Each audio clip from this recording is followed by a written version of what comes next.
subscribe to the channel and press the bell icon so that you will never miss any update.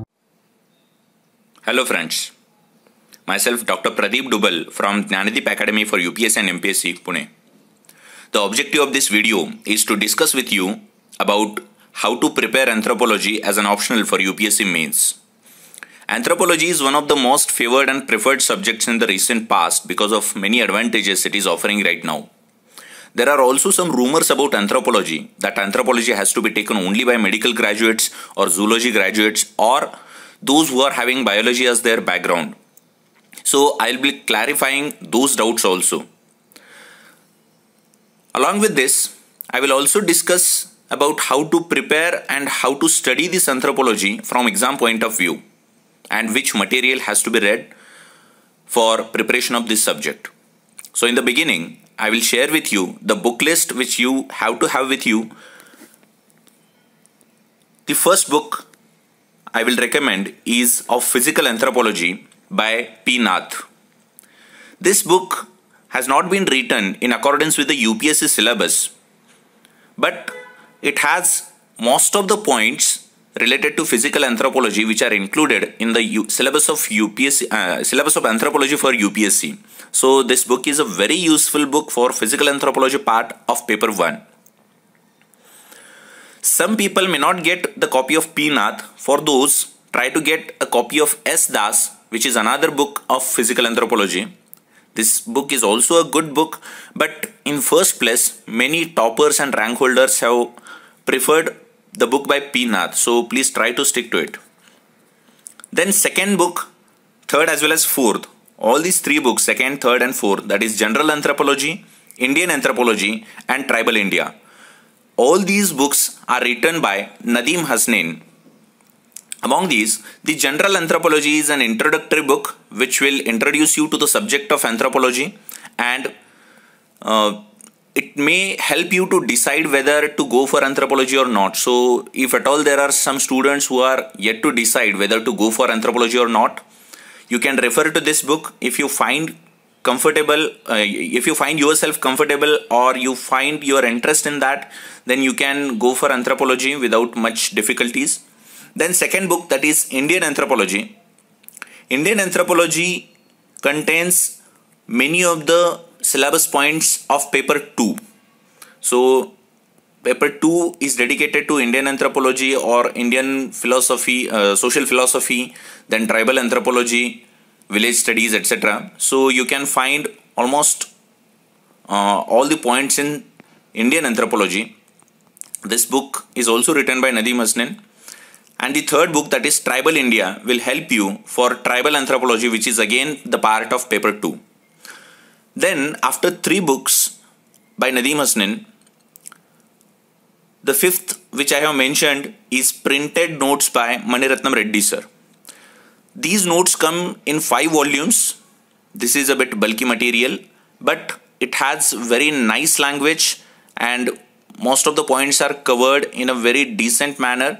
The presentation is very nice. The notes are in the form of notes are in the form of points or tables, diagrams, etc. So that will help you to understand the subject very easily. But the problem with these notes is many of the pages from the notes are missing and the incomplete material has been circulated among many cities. So those who are living in Hyderabad can get the complete material, but those who are not in Hyderabad and situated in either Pune or Delhi, they are getting the incomplete material which is including most of the second paper but lacking the material on physical anthropology and other parts. Okay, so please have it with you at least for second paper. Then next is Printed Notes by G.S. Karthic sir. This is also popularly known as brain tree notes. So these notes are very comprehensive and these are popular among UPSC aspirants because of the only one reason, that this is the only material which is comprehensive and which has included every syllabus point of UPSC. These notes are prepared according to the syllabus of UPSC, that is from 1.1 of paper 1 to 9.3 of paper 2. All these you can get it at one place. These notes come in three volumes. First two volumes are dedicated to paper 1 and third volume is dedicated to paper 2. Then the last is Ministry of Tribal Affairs.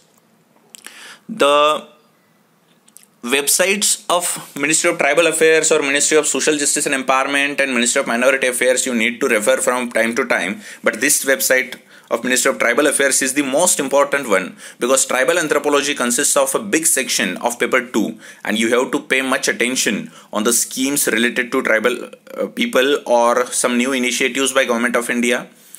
So for that you need to refer to this website. There is some notification regarding inclusion or exclusion of scheduled tribes from scheduled tribes list or a schedule of constitution, etc. So you have to keep watch on that. It may help you to include that material or those things in your answers. Then, which material has to be followed for different syllabus points?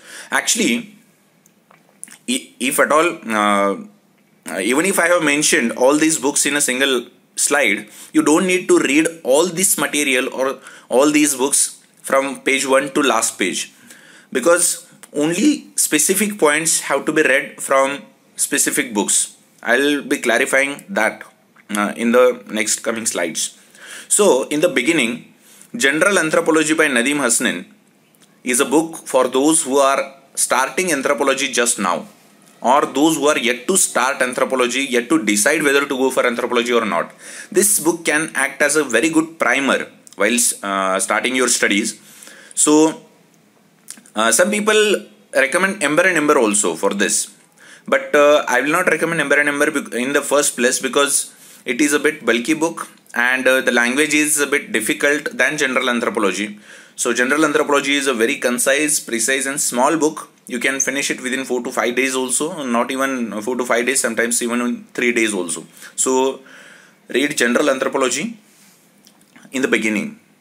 Then if we start with the syllabus, the paper 1 has 12 points and I will be discussing which points are to be read from which book or which material.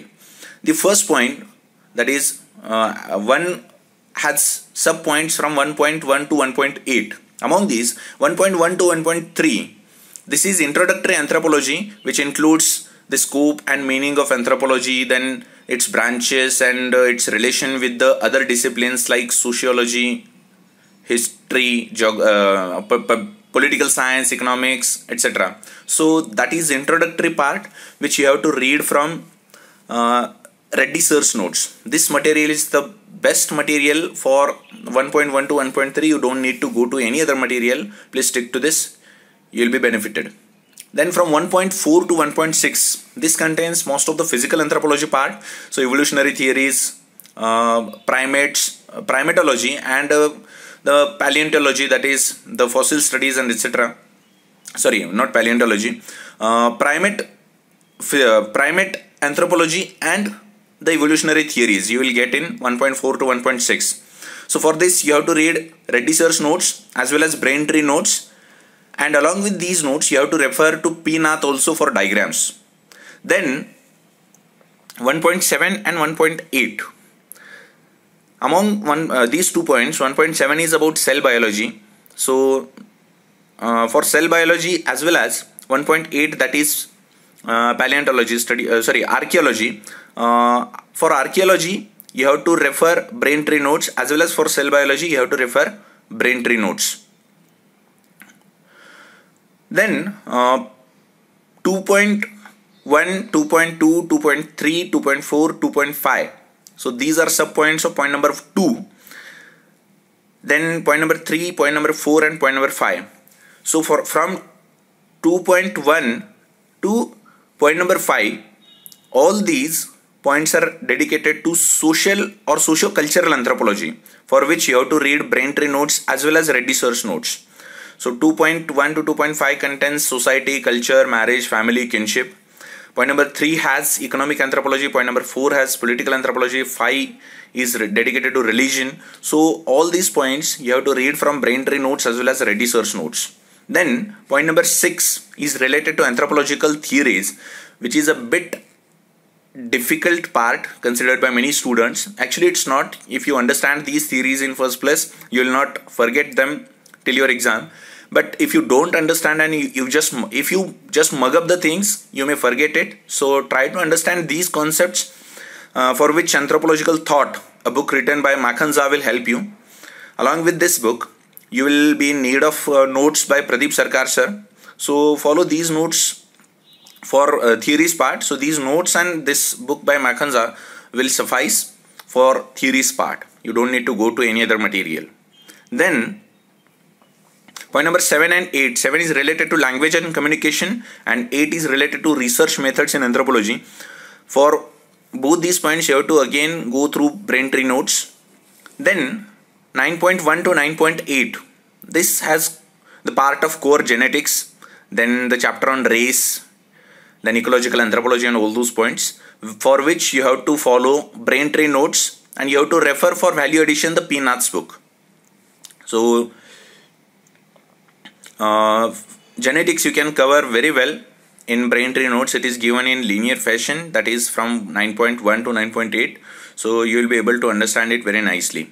Then 10, 11 and 12. These points from paper 1 are also to be studied from brain tree notes and P. Nath's book.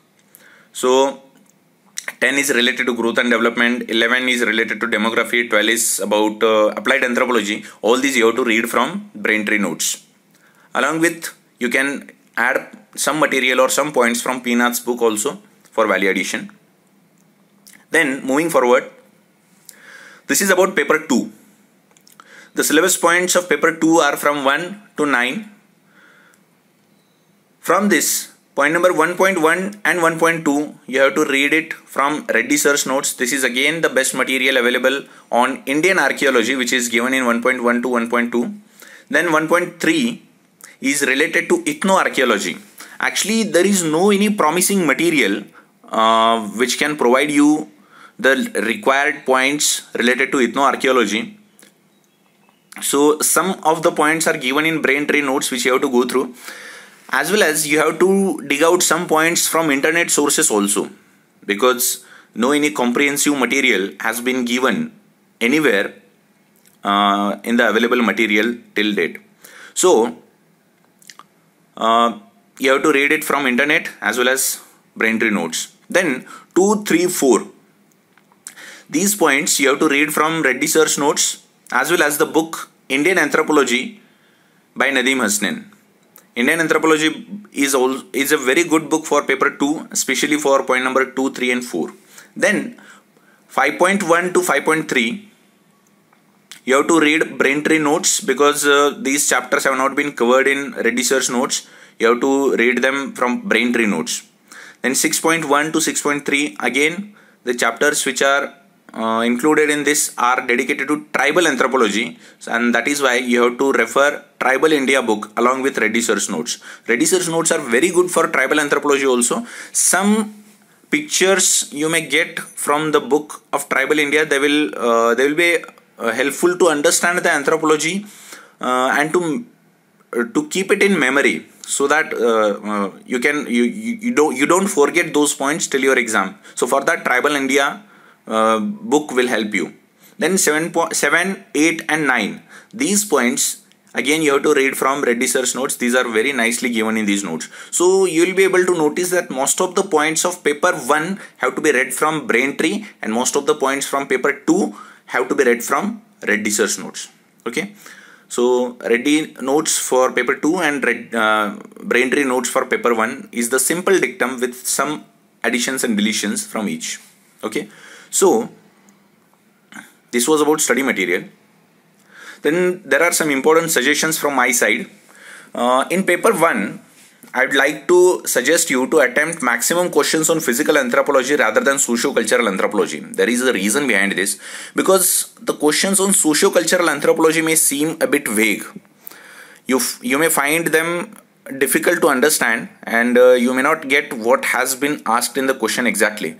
So physical anthropology questions are very straightforward. You have to write a note on Turner syndrome, you have to write a note on Down syndrome, you have to write a note on karyotyping, etc. So these questions are very easy, And even if the 15 marker or 20 marker questions, if you go through, these questions are clearly telling you what has to be written in the answer. So there will be no any confusion, and if you write the answers, you will get maximum possible marks. There will be no any problem. But in socio-cultural anthropology, you may not get what has to be written and what has been asked actually. I'm not saying that this may happen with every student and this may happen with every question, but there are more chances so that you may face some problem in socio-cultural anthropology. So avoid it as much as possible. Then next is, along with this, I will also clarify that doubt that whether the medical graduates get the benefit of this or not, or is this subject meant for only medical and zoo graduates. It's not like that. Every student from arts fraternity as well as from engineering background can get very good marks, and you may notice that in last few years engineers and arts graduates are scoring very good marks in anthropology, and especially in paper 1. So the paper 1 score is always more than paper 2, or in most of the cases. The reason is same. The questions on physical anthropology help us to get maximum marks possible, and paper 1 score automatically gets inflated. So please focus on that. The next suggestion from my side is to note down the case studies from time to time, either from newspaper or from magazines you go through. For example, Vedanta POSCO case for Forest Rights Act, you must be aware of the case where Kond tribe from Orissa had blocked the Vedanta operations to excavate or to mine the bauxite ore from the forests of central India, that is Orissa. So that case you can mention for Forest Rights Act. Then there are the agitations by the dominant castes in Maharashtra, Haryana, or Patels in Gujarat, Marathas in Maharashtra, the Jats in Haryana. So you may mention in the topics related to dominant caste, what are the reasons and all these things. You have to read a bit about them. So you have to mention, or you have to write down the case studies from time to time in your notebook. Then practice more and more diagrams. It saves your time as well as make the answer attractive.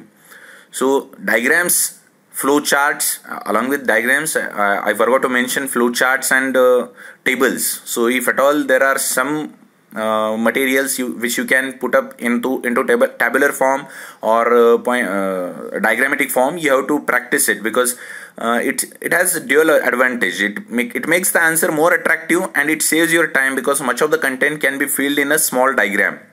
This is from exam point of view. Another advantage of diagrams is that whenever you feel tired of your studies, just go to this diagram part.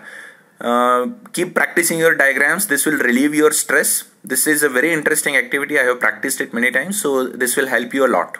Okay. Then try to give precise definitions and examples, especially in socio-cultural anthropology. So many times you are asked about some points in socio-cultural anthropology and you have to define them. So don't give some vague definitions or don't prepare them on the spot. Of course, if there is no way, you have to prepare it. But if you prepare them in the beginning itself, so you may not, you'll find it very easy to attempt those questions. So for example, you are asked the definition of culture, you have to give a very precise definition. So like the definition given by Hertzkovitz or definition given by Tyler, you have to mention the clear-cut definition. For example, if culture has to be defined, you have to give the definition of Tyler as culture is a complex whole of knowledge, art, belief, customs and laws, or any other habit or capability acquired by a human being as a member of society. So this is the complete definition by Tyler. So you have to mention it very clearly. Okay. Then suppose you are writing some points where you need to give some examples. For example, types of marriage or the kinship terminology which is followed in some specific tribes. Then you have to mention the names of those tribes or those societies where these practices are being followed. And you don't have to be, you are not supposed to be lying over there. You have to be very specific at that point, because it may create a very bad impression if you lie there. Okay. Then keep in touch with the websites of Ministry of Tribal Affairs, Ministry of Minority Affairs and Ministry of Social Justice and Empowerment. So these websites are some of the most important websites. New initiatives, new steps by government, schemes, you have to keep watch on these things. So this much was from my side. I tried my best to explain you the strategy for anthropology which you need to follow. Okay, so if at all still there are any doubts in your mind, please feel free to ask me. This is my contact number, and I am a faculty member at Dnyanadeep Academy for UPSC and MPSC Pune. So if at all you have any doubts, if you need any clarification on any doubt related to anthropology, please feel free, don't hesitate to ask me. Okay, so here are my contact details I'm sharing with you. So thank you very much, guys. Thank you for listening to this video, and all the best to all of you. Thank you. Thank you so much.